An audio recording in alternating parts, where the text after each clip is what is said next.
नमस्कार, दोपहर 3 बजे की खबरों में बहुत स्वागत है आपका। आप देख रहे हैं टीवी 9 भारतवर्ष और मैं हूं आपके साथ विपिन चौबे। बुलेटिन की शुरुआत करने जा रहे हैं। दुनिया में दो मोर्चों पर जंग जो छिड़ी हुई है उनसे जुड़ी हुई खबरों के साथ रूस और यूक्रेन में बारूद बरस रहा है। गाजा में भी इजरायली हमले जारी हैं, लेकिन इस बीच दुनिया की तस्वीर बदलने वाली दो नेताओं की मुलाकात भी हो रही है। हम बात कर रहे हैं रूस के राष्ट्रपति पुतिन और नॉर्थ कोरिया के तानाशाह किम जोंग की। पुतिन 24 साल बाद नॉर्थ कोरिया की राजधानी प्योंगयांग में पहुंचे हैं, जहां उनका शानदार तरीके से स्वागत हुआ। उत्तर कोरिया से आ रही तस्वीरों को देखकर अमेरिका से लेकर नेटो तक में हड़कंप है। बड़ी खबर से करने जा रहे हैं शुरुआत। पुतिन और किम के बीच बहुत बड़ी डील हो गई है। रणनीतिक साझेदार पर यह नया समझौता हुआ है इन दोनों के बीच। पुतिन किम के बीच 2 घंटे तक यह बैठक चली है। 1961 साल 2001 के बाद यह नया समझौता होने जा रहा है। पुतिन किम ने कहा, शांति और स्थिरता को हम कायम करेंगे।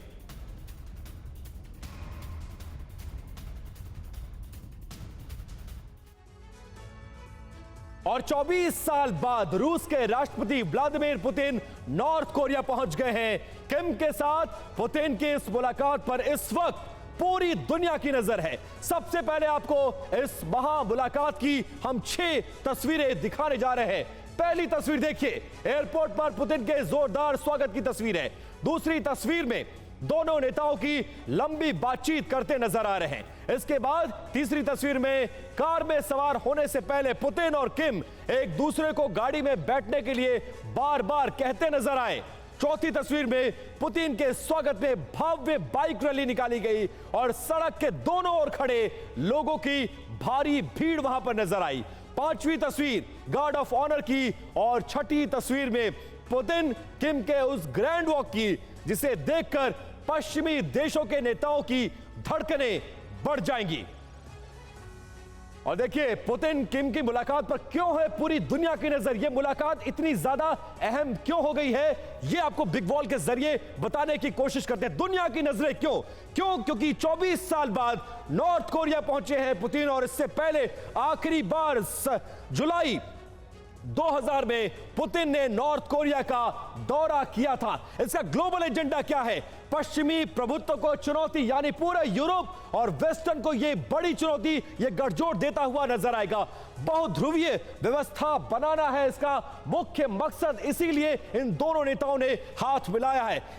किन मुद्दों पर बातचीत होने की संभावना है? देखिए, यूक्रेन युद्ध में हथियारों की मदद एक सबसे बड़ा फैक्टर निकलकर सामने आया है। इसके अलावा अमेरिका और यूरोप के खिलाफ जो रूस अकेला पड़ता हुआ नजर आ रहा था, उसको लेकर एक बड़ी रणनीति बन सकती है। अब किन मुद्दों पर बात होगी? देखिए, नॉर्थ कोरिया के पास अमेरिकी तैनाती का जवाब भी दिया जा सकता है। इसके साथ साथ न्यूक्लियर हथियारों की रेस में इन दोनों का गठजोड़ करके आगे निकलना है। इसके अलावा अब कुछ और बड़ी खबरें आ रही हैं, उनका रुख कर लेते हैं। पुतिन किम की मीटिंग पर यह बहुत बड़ा अपडेट है। किम ने कहा रूस को पूरा सपोर्ट करेंगे। पुतिन ने किम को शुक्रिया कहा है इस मुलाकात और मदद के लिए। 24 साल बाद पहुंचे हैं रशिया के प्रेसिडेंट पुतिन और किम जोंग से मुलाकात, और यह स्वागत और यह भव्य तस्वीरें बहुत कुछ बयान करने वाली है। पुतिन ने कहा दोनों देशों का सहयोग और भी ज्यादा बढ़ेगा इस मुलाकात के बाद, और इसीलिए पूरा यूरोप और पूरा वेस्टर्न वर्ल्ड इस मुलाकात पर नजरें गड़ा कर बैठा है। और सवाल यह कि किम को पुतिन की जरूरत क्यों है, यह सबसे बड़ा सवाल है, क्योंकि अमेरिकी व्यवस्था को सीधी चुनौती देना चाहते हैं।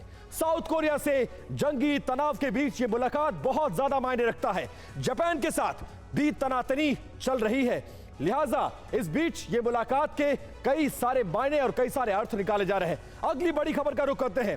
पुतिन किम मीटिंग पर बोले हैं ब्लिंकन, हथियारों के लिए नॉर्थ कोरिया से यह नजदीकी बढ़ाने की कोशिश की जा रही है।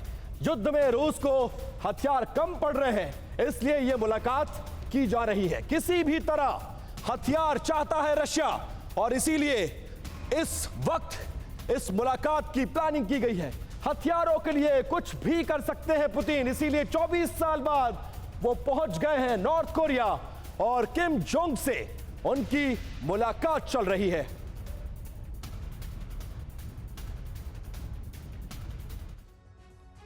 और अब आपको आगे बताते हैं कि यूक्रेन युद्ध के बाद पुतिन किम की दोस्ती का कैसे यह नया अध्याय शुरू हुआ है। नॉर्थ कोरिया ने रूस को बैलिस्टिक मिसाइलें दी, सैन्य उपकरण से 11,000 कंटेनर भेजे गए, ट्रेन के जरिए किम ने रूस की यात्रा भी की। 2023 में रूस नॉर्थ कोरिया का कारोबार 9 गुना तक बढ़ गया है, ऐसी संभावना जताई गई है। अब देखिए बिग बॉल के जरिए कुछ और डिटेल्स आ रही है इस मुलाकात से जुड़ी हुई, वो आपको बता देते हैं। रूस से नॉर्थ कोरिया की आखिरकार मांग क्या है, यह सबसे बड़ा सवाल है। शुरुआत करते हैं, देखिए क्या क्या मांगे हैं। रूस से क्या चाहता है नॉर्थ कोरिया? फाइटर एयरक्राफ्ट चाहता है, वो प्रोवाइड किया जा सकता है। इसके अलावा सरफेस टू एयर मिसाइलें, जमीन से आसमान पर मार करने वाली मिसाइलें, और बैलिस्टिक मिसाइल उपकरण चाहता है नॉर्थ कोरिया रशिया से। और इसके साथ साथ देखिए मिसाइल के लिए जरूरी साजो सामान की भी मदद चाहता है रशिया से, और टैंक और आर्म्ड व्हीकल की भी मदद चाहता है। साथ साथ आधुनिक हथियारों की तकनीक भी ट्रांसफर करवाना चाहता है। ये 6 चीजें हैं जो इन दोनों देशों के बीच पकड़ी हैं और एक दूसरे की दोनों मदद करते हुए नजर आ रहे हैं। आगे बढ़ते हैं। चीन और ईरान के बाद अमेरिका के खिलाफ पुतिन का यह अभियान, अगला पार्टनर नॉर्थ कोरिया है। यूक्रेन युद्ध में नॉर्थ कोरिया से मिली मदद के बदले पुतिन किम जोंग को बहुत कुछ दे सकते हैं।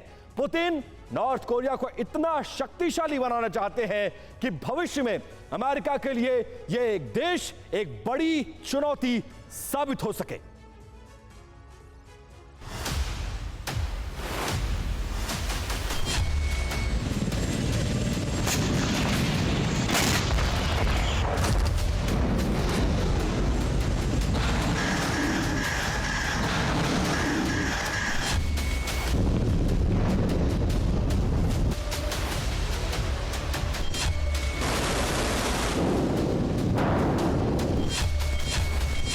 अमेरिका के 2 सबसे बड़े दुश्मनों की मुलाकात,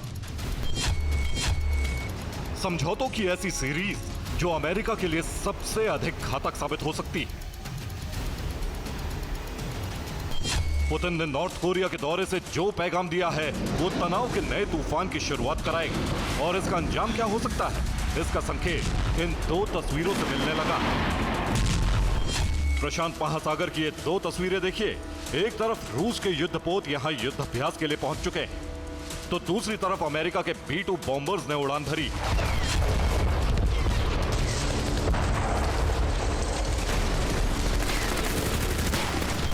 नॉर्थ कोरिया की राजधानी प्योंगयांग में एक तरफ पुतिन का शानदार स्वागत किया गया, तो दूसरी तरफ रूस की नेवी प्रशांत महासागर में लाव लश्कर के साथ युद्धाभ्यास करने पहुंच गई।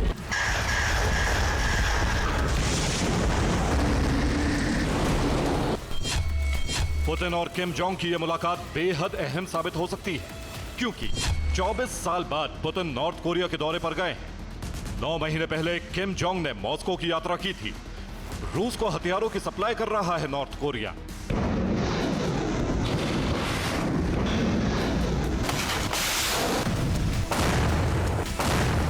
ये 24 साल पहले की तस्वीरें हैं, जब राष्ट्रपति पुतिन ने नॉर्थ कोरिया की यात्रा की थी। तब किम जोंग उन के पिता किम जोंग इल ने पुतिन का गर्मजोशी से स्वागत किया था।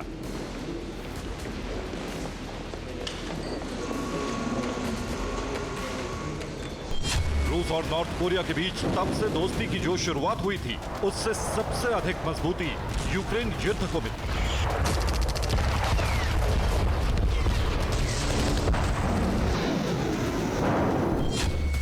साउथ कोरिया दावा करता है कि पिछले दिनों नॉर्थ कोरिया से कई कार्गो शिप रूस के बंदरगाहों पर गए।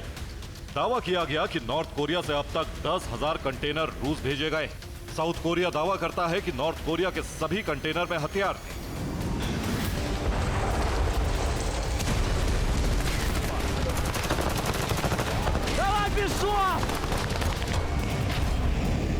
यूक्रेन भी दावा करता है कि रूस के हमलों के बाद मिसाइलों के मलबों की जांच में इस बात के सबूत मिले कि रूस नॉर्थ कोरिया की मिसाइलों का इस्तेमाल कर रहा है।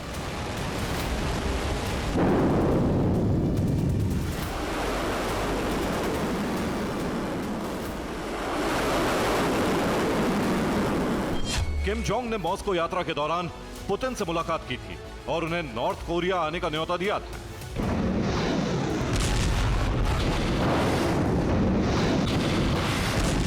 पुतिन के लिए भी प्योंगयांग का दौरा महज औपचारिकता नहीं बल्कि उनकी रणनीति का एक हिस्सा है।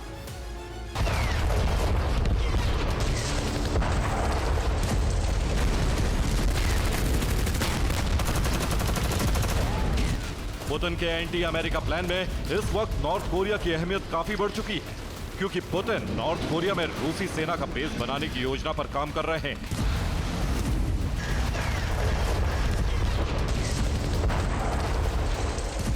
सिर्फ इतना ही नहीं, रूस नॉर्थ कोरिया में न्यूक्लियर वॉरहेड्स और न्यूक्लियर फोर्स की भी तैनाती कर सकता है।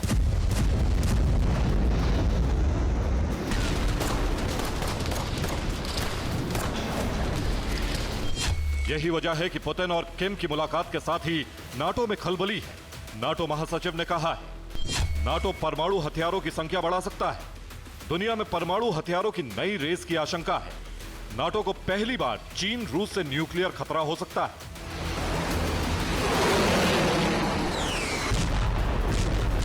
नाटो अब रूस और चीन को एक बड़े खतरे के तौर पर देख रहा है। यही वजह है कि नाटो महासचिव न्यूक्लियर तैनाती को बढ़ाना जरूरी बता रहे हैं।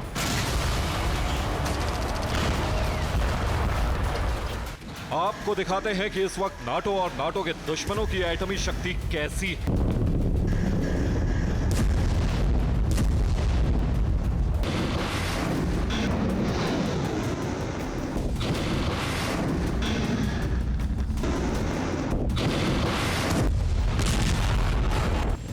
दावा किया जाता है कि बेलारूस में पुतिन नाटो पर दबाव बनाने के लिए ही न्यूक्लियर वॉरहेड की तैनाती की।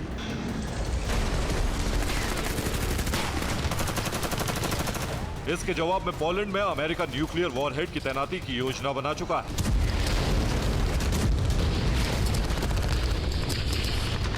कुछ रिपोर्ट्स में दावा किया गया है कि पोलैंड में एटम बम पहुंचा भी दिए गए हैं।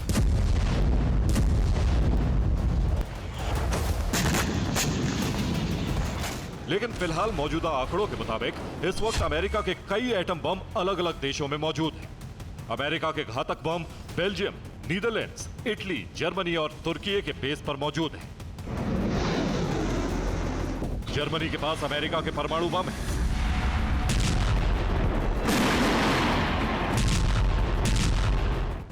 इन्हें गिराने के लिए जर्मनी ने अमेरिकी F-35 फाइटर जेट खरीदकर अपनी ताकत को और बढ़ा लिया है।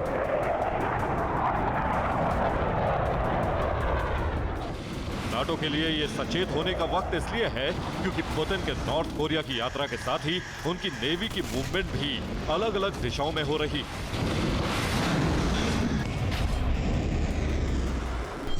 रूस की परमाणु पनडुब्बी हवाना की खाड़ी से रवाना हो चुकी है। इसके साथ ही रूसी फ्रिगेट एडमिरल गोर्चकोव भी उस इलाके से निकल चुका है। इस फ्लीट की अगली तैनाती क्या है, इसका भी खुलासा नहीं किया गया है। हालांकि अमेरिका को अंदेशा है कि ये वेनेजुएला के आसपास मौजूद रहेंगे। फिलहाल रूसी पैसिफिक फ्लीट ने शक्ति प्रदर्शन की तैयारी कर ली। प्रशांत महासागर में रूस के 40 युद्धपोत अभ्यास करेंगे। जापान सागर और ओखोत्स्क में भी युद्ध अभ्यास होगा। रूस और मिस्र की नेवी ने भी भूमध्य सागर में युद्ध अभ्यास किया है। रूसी प्रशांत बेड़े और मिस्र की नौसेना ने अपनी ताकत का प्रदर्शन किया, साथ मिलकर युद्ध लड़ने का अभ्यास किया। रूस के शक्ति प्रदर्शन के बीच अब अमेरिका ने भी अपनी ताकत दिखाई।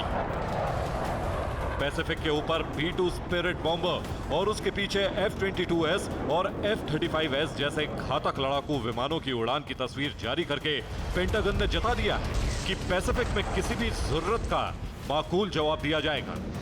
Bureau report, TV9 Bharatvarsh. और इस बीच खबर यह है कि दक्षिण चीन सागर में नया जंगी तनाव पैदा हो गया है। चीन फिलीपींस के जहाज आमने सामने नजर आए। समंदर में चीनी कोस्ट गार्ड ने धमकी दी है। फिलीपींस के जहाज को लौटने के लिए कहा जा रहा है और 17 जून की यह घटना बताई जा रही है। और ये तस्वीरें आपके सामने, आमने सामने दो जहाज समंदर में चीनी कोस्ट गार्ड ने धमकी दी है फिलीपींस के जहाज को। चीन और फिलीपींस के जहाज आमने सामने आ गए। फिलीपींस के जहाज को धमकी दी गई कि लौट जाओ वरना अंजाम बुरा होगा। और उससे जुड़ी हुई ये वीडियो और ये तस्वीर।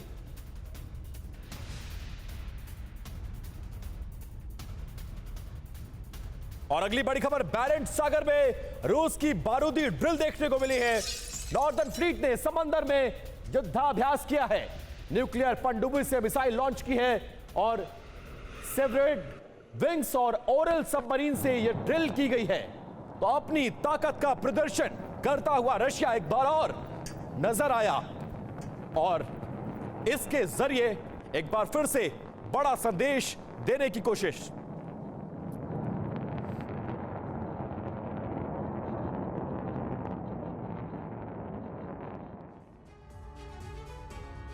और समंदर में पुतिन की यह एटमी ड्रिल देखने को मिली है। बैरेंट सागर में नॉर्दर्न फ्लीट की विध्वंसकारी ड्रिल है और पनडुब्बी जो कि K560 चौथी पीढ़ी की सबमरीन ये मानी जाती है और K266 ओरल परमाणु ऊर्जा से चलती हुई ये सबमरीन, ये ताकत है। क्या क्या इसकी क्षमता है देखिए। मिसाइल से लैस होती है ऑनिक्स सुपरसैनिक, जिरकॉन हाइपरसैनिक और कैलिबर गाइडेड, ये मिसाइलें इसमें लैस रहती हैं। इसके अलावा इसकी ताकत के बारे में आपको बता दें और क्या क्या खूबियां हैं। ये वो तमाम खूबियां थी जिनसे ये पूरी एटमी ड्रिल की जा रही है और इससे लैस ये पनडुब्बी है। और यूक्रेन ने नाटो की मदद से ऐसा ब्लूप्रिंट तैयार कर लिया है जिससे रूस के कई शहर दहल उठे। साथ ही क्रीमिया पर कब्जे के लिए यूक्रेन एक और कदम आगे बढ़ गया है। इस बीच में रूस ने ऐलान कर दिया है कि अगर पश्चिमी देश यूक्रेन की मदद करते रहे तो रूस को परमाणु हमला करने पर मजबूर होना पड़ेगा।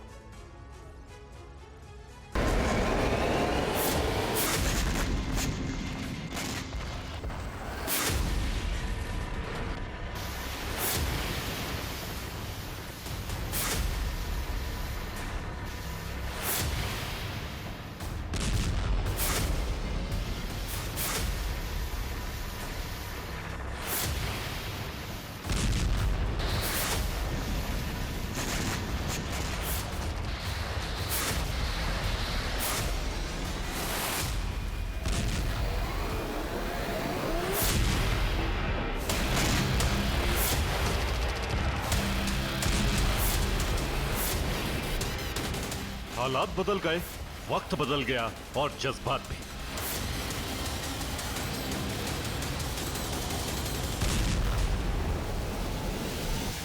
अब ज़ेलेंस्की का जोश हाई है और पुतिन बैकफुट पर है।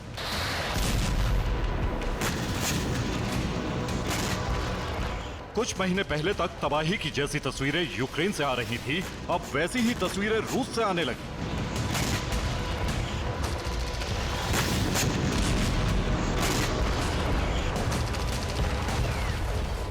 इतने विनाशक हमले यूक्रेन की तरफ से किए जा रहे हैं जिससे क्रेमलिन में आपातकालीन मीटिंग बुलाई गई।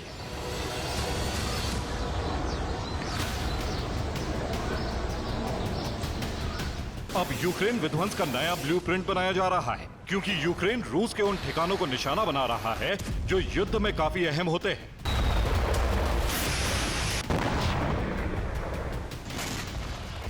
उन ठिकानों के नाम जान लीजिए: ऑयल रिफाइनरी, मिलिट्री बेस, हथियार गोदाम, fuel storage tank, power station, defence system, प्रशासनिक इमारतें, खुफिया विभाग के दफ्तर, war command centre, air base के हैंगर, नेवल बेस पर खड़े युद्धपोत।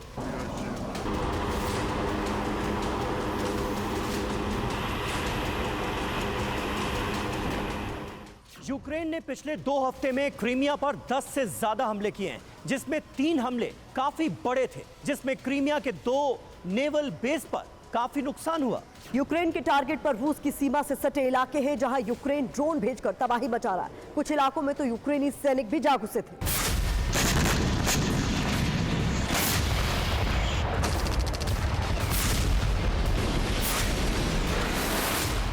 कुछ घंटे पहले रूस के कई शहरों पर हमले किए गए, जिसके बाद रूस तमतमा उठा क्योंकि हमलों में आग लग गई जिससे भारी नुकसान उठाना पड़ा।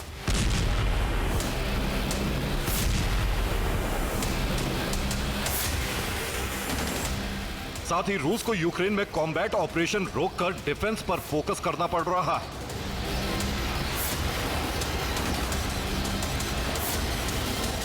ये अजोव से आई तस्वीरें हैं, जहां यूक्रेन के ड्रोन अटैक के बाद आग लग गई। आग की कई फीट ऊंची लपटें उठने लगी।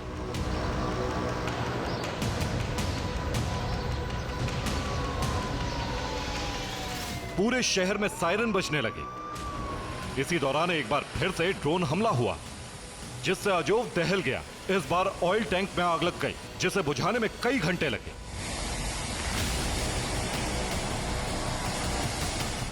अजोव के अलावा रूस के दूसरे शहरों पर भी हमले हुए हैं। रात के वक्त रूस का बॉर्डर टाउन बेल्गोरोद भी दहल गया, जहां लगातार कामिकाजी ड्रोन से हमले हुए। कई ड्रोन रिहायशी इलाकों में भी गिरे।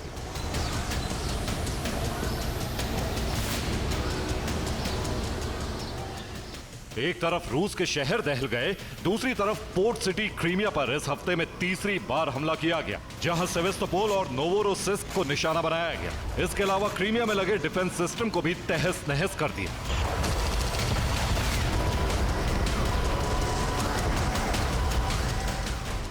यूक्रेन ने क्रीमिया पर लगातार हमले करके पुतिन के गुस्से को बढ़ा दिया है। अब पुतिन के पलटवार पर निर्भर करता है कि यूक्रेन का क्या अंजाम होगा। यूक्रेन हाईटेक हथियार मिलने के बाद से ज्यादा हमलावर हो चुका है, इसलिए वो सबसे पहले क्रीमिया पर कब्जा करना चाहता है। ज़ेलेंस्की का पूरा फोकस क्रीमिया पर है, लेकिन एक खास रणनीति के तहत हमले किए जा रहे हैं। पहले रूस के शहरों पर हमले किए जाते हैं, जिसमें fuel storage, oil tanker, industrial region, military base और दूसरे एनर्जी सेक्टर पर हमले किए जाते हैं, जिससे रूस उन्हें बचाने में लग जाए। इस बीच क्रीमिया पर हमले के लिए आसमान से फाइटर जेट मिसाइल बरसाते हैं और समंदर से सी बेबी ड्रोन के जरिए हमला किया जाता है। ऐसे में रूस के सामने संकट खड़ा हो जाता है कि एनर्जी सेक्टर को बचाए या फिर क्रीमिया को।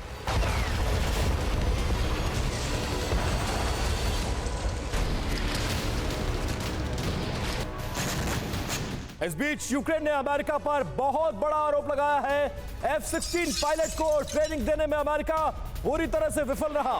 हथियार खरीद आयोग के प्रमुख अलेक्जेंड्रा उस्तिनोवा का यह बहुत बड़ा बयान। अमेरिका फाइटर पायलट की ट्रेनिंग देने में फेल साबित हुआ। अब तक सिर्फ 8 पायलट्स को ट्रेनिंग मिली है।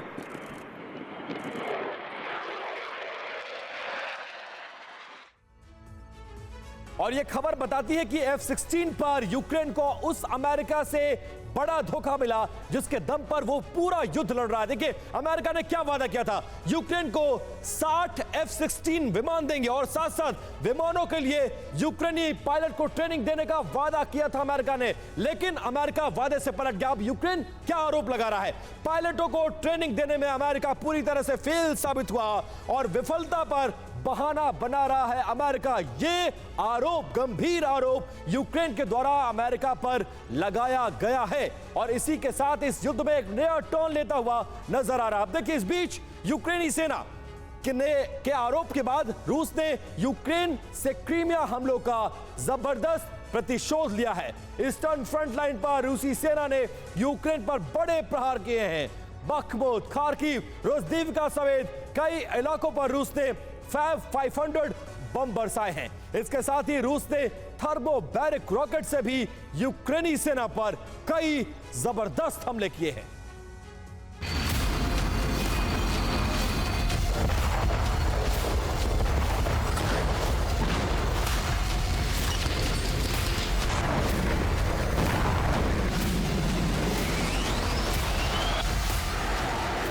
ईस्टर्न फ्रंटलाइन पर यूक्रेन के कई इलाके रूसी हमलों से दहल उठे।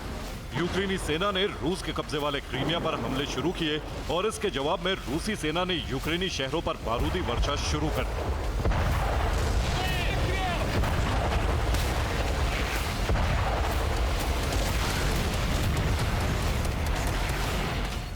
रूसी सेना की आर्टिलरी ब्रिगेड ने फ्रंटलाइन पर यूक्रेन की कई सैन्य चौकियों को तबाह कर दिया।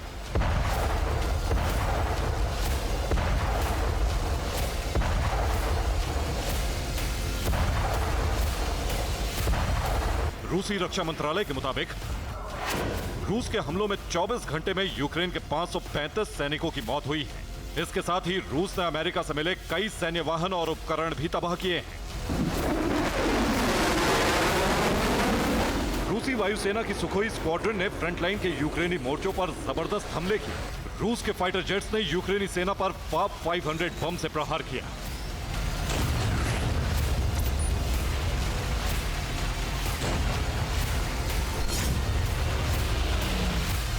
रूसी आर्टिलरी ने थर्मोबैरिक और फ्लेम थ्रोअर रॉकेट भी दागे।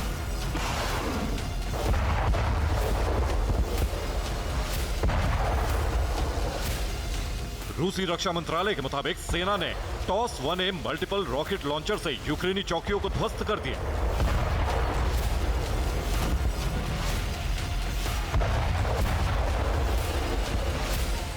रूसी सेना ने यूक्रेन के कई इलाकों में बड़ी बढ़त बनाई है। रूस ने सिवेर्स्क, सोलेदर, वोल्हेदर, बाखमत, चासव्यार, खार्किव और रोजोदेव्का, अवदेव्का और मरिंका के कई मोर्चों से यूक्रेनी सैनिकों को खदेड़ दिया है। रूसी रक्षा मंत्रालय के मुताबिक सेना ने बीते 24 घंटे में यूक्रेन का 175 वर्ग किलोमीटर का इलाका जीता है।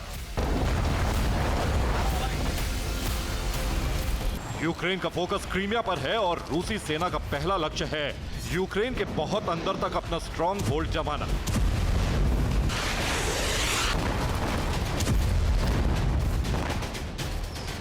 रूस के ग्राउंड ऑपरेशन पर आईएसडब्ल्यू ने एक रिपोर्ट जारी की है। इसके मुताबिक जून के अंत तक रूसी सेना को ज़ैपोरिज़िया से खार्किव तक बफर जोन बनाने का लक्ष्य दिया गया है। इन क्षेत्रों से रूसी सेना यूक्रेन की सेना को पीछे धकेल रही है। इलाके पर कब्जा जमाने के बाद यहां रूस के सैन्य बेस बनाए जाएंगे। इसके साथ ही यहां रूस के एयर डिफेंस सिस्टम की तैनाती की जाएगी।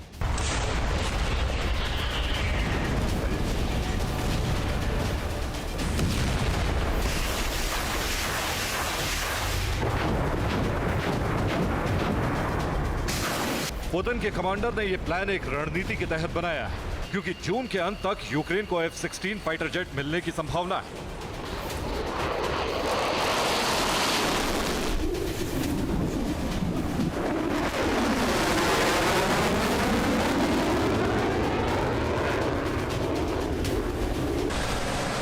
इन फाइटर जेट की युद्ध भूमि में पहुंचने से यूक्रेन की एयर पावर बढ़ जाएगी और रूसी सेना को आगे बढ़ने में ज्यादा मेहनत करनी होगी, ज्यादा खून बहाना होगा।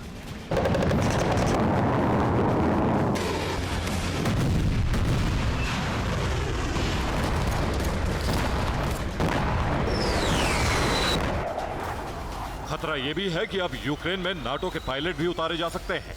इसके संकेत नाटो प्रमुख जेन्स स्टोल्टेनबर्ग ने दिए।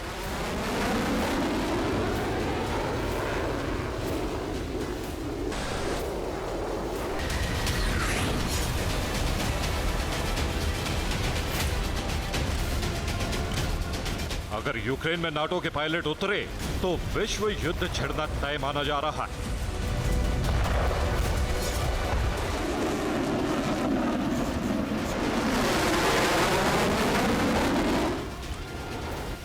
यूक्रेन को हथियारों की नई खेप मिलने और नए फाइटर जेट मिलने से पहले रूस युद्ध में बढ़त बना रहा है। और इस बीच बड़ी खबर, पुतिन किम की मीटिंग से टेंशन में पूरा नाटो। उत्तर कोरिया को रूस का सपोर्ट खतरनाक है। उत्तर कोरिया के मिसाइल कार्यक्रम में मदद कर सकता है रूस। पुतिन की मीटिंग पर नाटो चीफ ने अब चिंता जताई है। पूरा वेस्टर्न वर्ल्ड इस वक्त सख्ते में है, क्योंकि दो बड़ी शक्तियां आपस में मिल रही हैं और इसका इंपैक्ट क्या होगा दुनिया पर, स्पेशली यूरोप और वेस्टर्न वर्ल्ड पर, इस पर निगाहें बनी हुई है। उत्तर कोरिया का न्यूक्लियर कार्यक्रम दुनिया के लिए बड़ा खतरा है।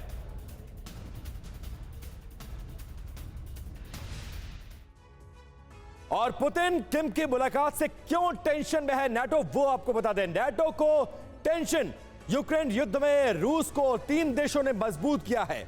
ईरान, नॉर्थ कोरिया और चीन ने रशिया को सपोर्ट किया है। वो पश्चिमी संगठन को नाकाम करना चाहते हैं। नॉर्थ कोरिया के मिसाइल प्रोग्राम में मदद कर सकता है रशिया।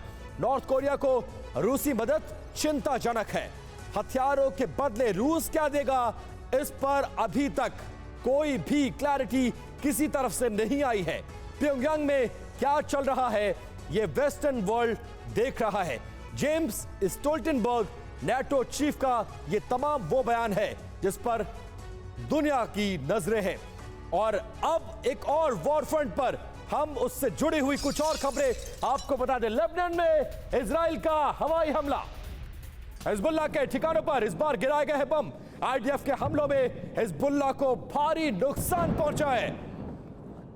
हमास का साथ देने के लिए लेबनान की तरफ से बार बार यह कोशिश की जाती है और उसका जवाब अब आईडीएफ देती हुई नजर आ रही है।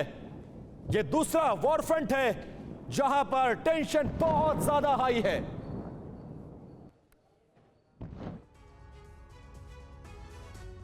और रेड सी से भूमध्य सागर तक ईरानी प्रॉक्सी का गदर मचा हुआ है, जहां एक तरफ रेड सी में हूती ताबड़तोड़ मिसाइलें दाग रहा है, तो वहीं उत्तरी इजराइल को हिजबुल्लाह रॉकेट के प्रहार से दहला रहा है। इस बीच सीरिया में भी प्रॉक्सी संगठनों ने अमेरिका इजराइल पर धावा बोल दिया है। रिपोर्ट देखिए।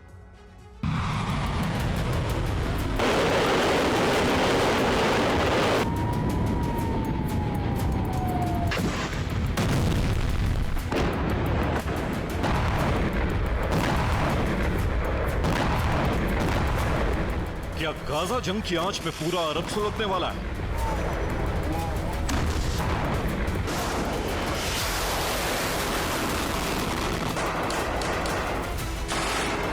क्या ईरानी प्रॉक्सी वर्सेस इजराइल अमेरिका के बीच महाजंग का आगाज होने वाला है? क्या भूमध्य सागर से लाल सागर तक का इलाका एटमी कोहराम से दहलने वाला है?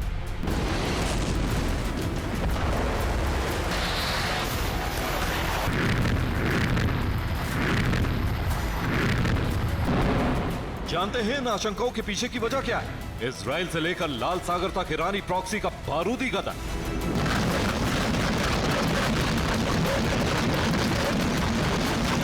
जिससे ना सिर्फ तेल अवीव बल्कि वॉशिंगटन तक खलबली मची हुई। क्योंकि बीती रात फिर से हूती और हिजबुल्लाह जैसे प्रॉक्सी संगठनों ने बम गोला बारूद से तबाही मचाई।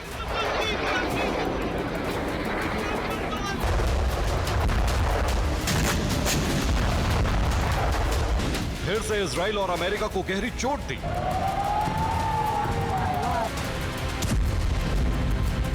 आखिर कैसे, ये आपको बताते हैं।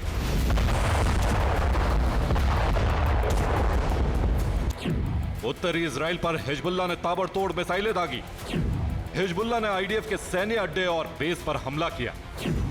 बीते 24 घंटों में हिजबुल्लाह ने इजराइल पर 5000 रॉकेट दागे। वहीं हूती लड़ाकों ने लाल सागर में फिर प्रचंड अटैक किया।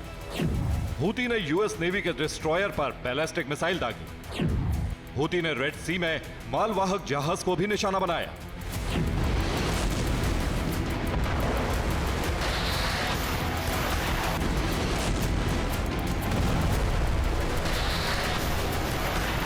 हालांकि यूएस नेवी ने लाल सागर में किसी भी डिस्ट्रॉयर पर मिसाइल हमले की पुष्टि नहीं की, मगर हूती का दावा है कि वो लगातार लाल सागर को दहला रहा है। अपने घातक हथियारों से रेड सी की सप्लाई चेन को तहस नहस कर रहा है।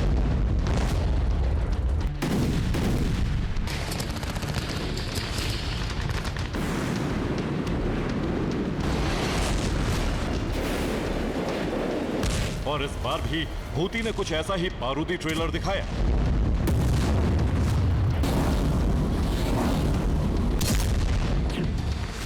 आपको बता दें कि 4,38,000 स्क्वायर किलोमीटर में फैला लाल सागर, जो यूरोप और एशिया जैसे 2 महाद्वीपों को आपस में जोड़ता है, इसी लाल सागर में बीते कई महीनों से हूती ने कोहराम मचा रखा है। बैलिस्टिक मिसाइलों और ड्रोन से ताबड़तोड़ प्रहार जारी है।